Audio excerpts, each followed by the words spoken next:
Hello and welcome to day 4. Today is day 4 of the 90-day to a positive mental attitude challenge. So we're going to get into day 4. And how are you today, Denise? I'm good. I'm actually quite excited. The past 3 days have been really wonderful. So I'm excited for day 4. All right. Well, let's get into day 4. Let me share my screen. Okay.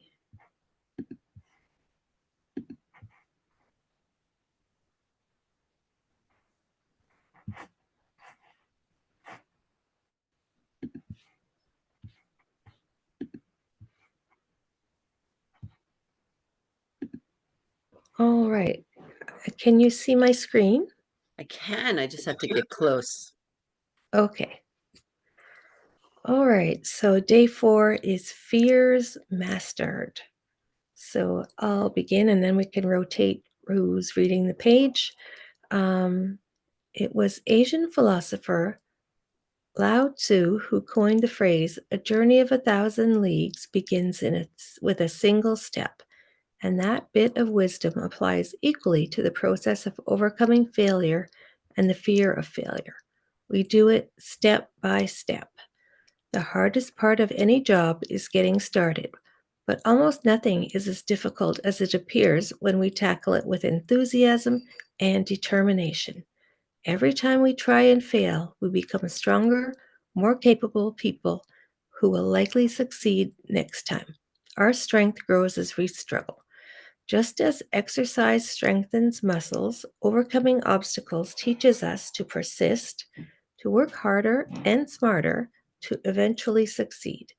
We become stronger, faster, and better at what we do, and the strengths we gain through trying and failing make us stronger in every other aspect of our lives as well. When we eventually do succeed, and we will if we stay with it long enough, we develop newer and better ways of doing things. The techniques we develop through trial and error and trial and success teach us physical and mental shortcuts. Because we know how to do things better, we have more physical and mental energy to devote to more difficult tasks. Obstacles to success make life far more interesting. Without them, there would be no challenges. Without challenges, life would become merely tedious. There is more benefit in failure than there is in success, according to sales and marketing consultant David Driscoll.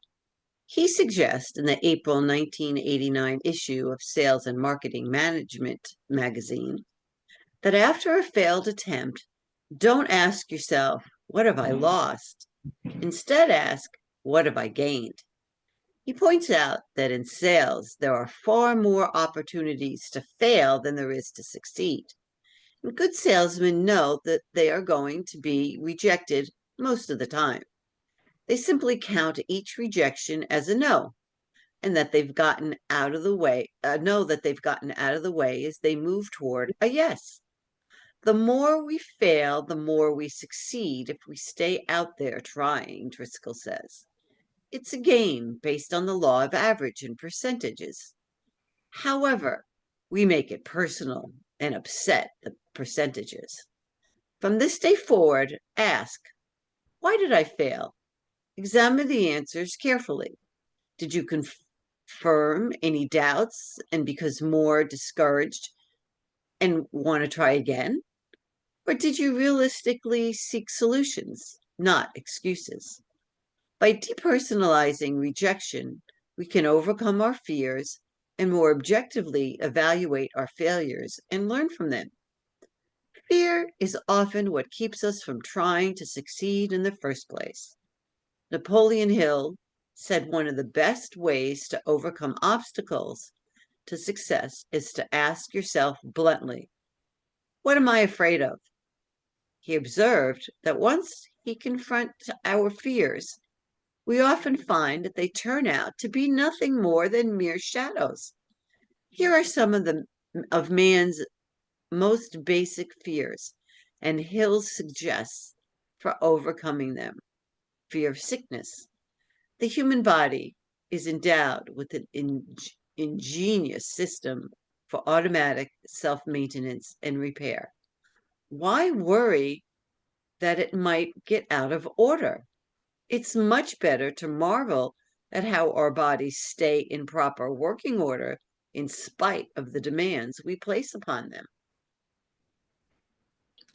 Old age? Why fear it? Years are something to look forward to, not fear. We exchange youth for wisdom. Nothing is ever taken away from us without an equal or greater benefit being made available. Fear of failure. If you really examine it, momentary failure is a blessing in disguise. Failure carries with it the seed of an equivalent benefit. All we need to do is seek the cause of the failure, and we have gained valuable knowledge to better our effort for the next attempt. Fear of death. All you need to do is recognize that death is a necessary part of the overall plan of the universe, provided by the Creator as a means of giving man a passageway to the higher plane of eternity. Fear of criticism. If you remember that you should be your own most severe critic, then what is there to fear in the criticism of others? Besides, such criticism may include constructive suggestions that will help you improve yourself. Every physical pain, which many people fear unreasonably, plays a positive role in our lives. Pain is but a universal language by which even the most uneducated person knows when he or she is endangered by illness or injury.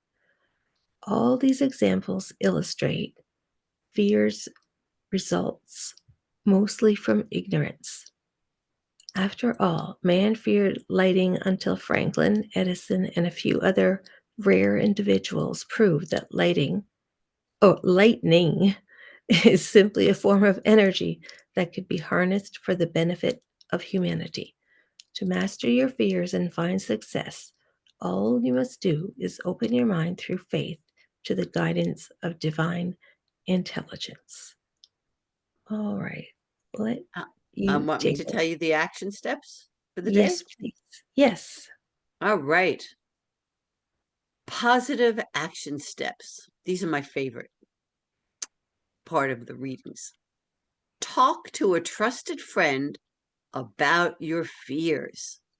A fresh viewpoint may be all you need to see that your fears aren't what they first seem. 2. Visualize the worst case scenario.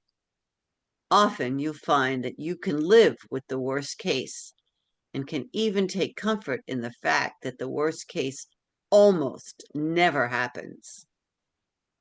3rd, trust that things usually work out for the best. For instance, how many times have you heard about someone losing his job only to discover a new position that makes him or her even happier? Ooh, Mm-hmm. these sounds like very interesting action steps to take today. Mm-hmm. Indeed.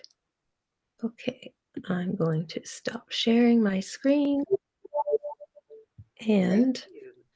yeah, so yeah, let's take the advice of those action steps and remember that every adversity plants the seed of an equal or a greater benefit. So, whatever you're going through that seems incredible or heavy at the time, it's going to be the thing that brought something greater into your life. Every time when I look back at my life and I think about this, it's true.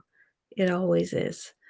So, yeah, when something seems to be an adversity, just say, thank you. Thank you for what's coming. I appreciate it. And look where you have not been looking before for the gold. Mhm, mhm. That's right, Okay. because we're always 3 feet from gold. If you haven't heard that story, we'll go through that one of these days. All Um, right. yeah, Well, thank you, that's Lisa. amazing. Okay, well, thank you, and we'll see you back again tomorrow for Okay. day 5. All All right. right. Have a good one. You Bye. too. Bye bye.